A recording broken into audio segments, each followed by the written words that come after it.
अस्सलाम वालेकुम, क्या हाल है जी आपके। उम्मीद है आप खैरियत से होंगे। आज आपको एक किस्सा सुनाता हूँ। किस्सा चार भाइयों का है। चार भाई थे, चारों बड़े हो गए। तीन जो थे वो समझदार थे, चौथा जो था वो थोड़ा सा निकम्मा और पढ़ा पढ़ा लिखा भी नहीं था और दिमागी तौर पर भी थोड़ा सीधा था। अब होता क्या था, कहते हैं ना कि जो कमज़ोर होता है उसकी तरफ हर बंदे की चढ़ाई हो जाती है। अब जो भाई भी आए, वो तुमने पट्ठे नहीं डाले, तुमने भैंसों को चारा नहीं डाला, तुमने ये काम नहीं किया, तुमने वो काम नहीं किया, अब उसके ऊपर चढ़ाई करें। अब वो बेचारा जब भी काम शाम खत्म करके घर के बाहर एक थड़ा बना हुआ था, मिट्टी का, ईंटें लगी हुई थी, उसके ऊपर बैठ जाता था। कभी चारपाई रख के बैठ जाता, कभी वैसे। जो भी भाई आया उसने भी रोब डाल लिया, घर से भाभी निकली उसने भी रोब डाल लिया। उसकी अभी शादी भी नहीं हुई थी। अच्छा, सारों ने रोब डालना। एक दिन क्या होता है कि दो लोग मोटरसाइकिल पे इनके गांव में आते हैं। गांव में आकर वो पहले एक घर जाते हैं, कोठी बड़ी आलीशान थी। वहां जाते हैं, उनसे कहते हैं जी हमने मुसाफिर हैं, खाना खाना है। उन्होंने कहा जी अभी तो घर में कोई नहीं है, हम क्या खिलाएं। अच्छा, फिर दूसरे घर चले गए। कुछ 3 से 4 घरों में वो गए, सब ने बस अजीब से जवाब दिए, खाना किसी ने नहीं खिलाया। अब वो गुजर रहे थे तो ये बैठा हुआ था, इसने कहा पाजी परेशान लग दे हो, खैर है। तो वो लोग खड़े हुए, रुके, कहते जी मुसाफिर हैं, भूख लगी हुई है, बस खाना अगर मिल जाता तो क्या ही कहने थे। यहाँ होटल भी कोई नहीं है इस गांव में।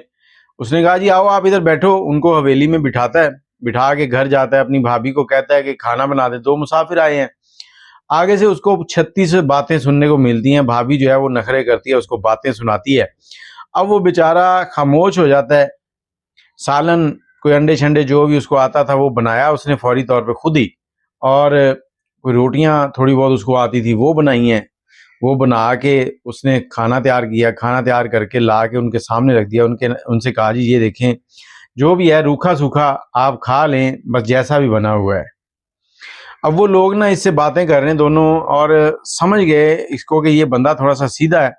इससे पूछा उन्होंने तुम लोग कितने भाई हो। उसने कहा जी हम 4 भाई हैं, 2 इधर गांव में ही हैं, मेरे साथ ही हैं, बाहर गए हुए हैं दूसरी तरफ। एक जो है वो शहर से बाहर है। तो कहता अब उनको बुलाओ। अब ये उनको बुलाने जाता है, उनसे कहता है इस तरह 2 मुसाफिर आए हैं, तो वो खाना शाना खिलाया। अब वो कह रहे हैं कि आप लोगों से मिलना है। वो बड़े परेशान कि यार इन्होंने हमसे क्यों मिलना है। चलो जी, मोटरसाइकिल स्टार्ट की, आ गए, उधर आके रुके हैं। उनसे दुआ सलाम हुई। उन्होंने कहा जी बैठ जाएं। बैठे हैं जी। इन्होंने कहा जी हम लोग आए हैं जैज कंपनी की तरफ से। इस एरिया के अंदर हमें कंपनी ने टारगेट दिया है कि एक टावर की जगह सेलेक्ट करनी है जहां टावर लगाना है। अब टावर लगाना है, ठीक हो गया। अब हमने इस गांव के अंदर आपके इस भाई को बड़ा मुखलिस पाया है। ये बंदा बड़ा ईमानदार शरीफ है। तो हमने फैसला किया है कि टावर आपके एरिया में लगाना है। आपकी ज़मीन है कहीं। उन्होंने कहा जी जहाँ ये बैठे हैं इसके साथ वाले ये जो 2-3 एकड़ 4 एकड़ हैं ये हमारे ही हैं। उन्होंने कहा ठीक है जी, यहाँ से हमें 5 मरले जगह चाहिए, यहाँ पर हम टावर लगाएंगे। लेकिन वो दोनों लड़के बड़े समझदार थे। उन्होंने कहा जी हमने एग्रीमेंट इसके नाम पे करना है, आपको 1 लाख रुपया महीने का किराया मिलेगा, आपके हवेली जो घर है इसके साथ इसकी बिजली फ्री होगी, और आपका एक बंदा भी नौकरी पे होगा। वो कोई भी लग सकता है, लेकिन एग्रीमेंट इस बंदे के नाम पे होगा जिसने हमें रोटी खिलाई है। अब वो सारे खुश के हमारा ही भाई है, चलो एक बंदा हमारा नौकरी पे भी लग जाएगा, बिजली भी फ्री होगी। वो टावर लग गया।